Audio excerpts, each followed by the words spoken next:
Box office వద్ద 1200 కోట్ల gross దాటేసి రెండో వారంలోనూ స్ట్రాంగ్ హోల్డ్ను కనబరుస్తోంది పుష్ప 2. పైగా రీసెంట్గా ముందుగా చెప్పినట్లుగానే పుష్ప 3D వెర్షన్ను కూడా రిలీజ్ చేశారు. ఈ 3D వెర్షన్లో ప్రత్యేకంగా డిజైన్ చేయించిన ఎఫెక్ట్స్ అబ్బురపరిచేలా ఉంటున్నాయని, ముఖ్యంగా ఫైట్లు, యాక్షన్ ఎపిసోడ్లు, జాతర, క్లైమాక్స్ లాంటి చోట బాగా ఆస్వాదించవచ్చని యూనిట్ టాక్. ఇప్పుడు ఈ అంశం వసూళ్ల పరంగా ప్లస్ అయ్యేలా ఉంది. ఎందుకంటే థియేటర్లలో 2-3 సార్లు ఎక్స్పీరియన్స్ అయిన వాళ్ళు మరోసారి 3Dలో చూసేందుకు ఆసక్తి చూపిస్తున్నారు. హిందీలో పుష్ప 2ని ఇంకా ఎక్కువ ఆదరిస్తున్న తరుణంలో షోలను విపరీతంగా పెంచే అవకాశం ఉంది. గుజరాత్, మహారాష్ట్ర లాంటి చోట్ల అర్ధరాత్రి షోలు అప్పటికప్పుడు యాడ్ చేసినా త్వరగా హౌస్ఫుల్ అయ్యాయి. ఇక సౌత్ డబ్బింగ్ మూవీ ఈ స్థాయిలో ర్యాంపేజ్ చేయడం చూడలేదని బయ్యర్లు ఆనందం వ్యక్తం చేస్తున్నారు. 1500 కోట్ల మార్కు కూడా త్వరగా చేరుకునే అవకాశం ఉందని సమాచారం. ఇలా ఎన్నో అంచనాల మధ్య రిలీజ్ అయిన ఈ సినిమా రికార్డుల దుమ్ము దులుపుతోంది. అయితే ఈ భారీ చిత్రం కోసం ఓటీటీ లవర్స్ ఆతృతగా ఎదురుచూస్తున్నారు.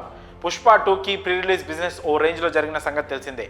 Theatrical, non theatrical rights hot కేకుల్లా ముడయ్యాయి. ఈ సినిమాకు మొత్తంగా 1000 కోట్లకు పైగా ప్రీ రిలీజ్ బిజినెస్ జరిగిందని ట్రేడ్ పండితులు చెప్తున్నారు. ఈ క్రమంలోనే పుష్ప 2 డిజిటల్ రైట్స్ను ప్రముఖ ఓటీటీ సంస్థ నెట్ఫ్లిక్స్ దాదాపు 250 కోట్లకు పైగా వెచ్చించి సొంతం చేసుకుంది. పుష్ప మొదటి భాగానికి సంబంధించి అమెజాన్ ప్రైమ్ ఓటీటీ హక్కులను సంపాదించింది. అందుకోసం అప్పట్లో 30 కోట్లు ఖర్చు చేసింది. అయితే పుష్ప 1 సంచలన విజయం ప్రస్తుతం పుష్ప 2పై దేశవ్యాప్తంగా ఉన్న హైప్ నేపథ్యంలో ఈ సినిమా ఓటీటీ హక్కులకు విపరీతమైన డిమాండ్ నెలకొంది.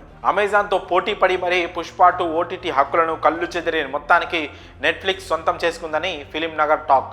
అంతా బాగానే ఉంది, కానీ పుష్ప ది రూల్ ఎప్పుడు ఓటీటీలోకి రాబోతోంది అంటూ నెటిజన్లు, అల్లు అర్జున్ అభిమానులు సోషల్ మీడియాలో డిస్కషన్ స్టార్ట్ చేశారు. సాధారణంగా థియేటర్లోకి వచ్చిన 5 వారాలు లేదా 50 రోజుల తర్వాత ఎక్కువగా పెద్ద సినిమాలు ఓటీటీలో స్ట్రీమింగ్ అవుతున్నాయి.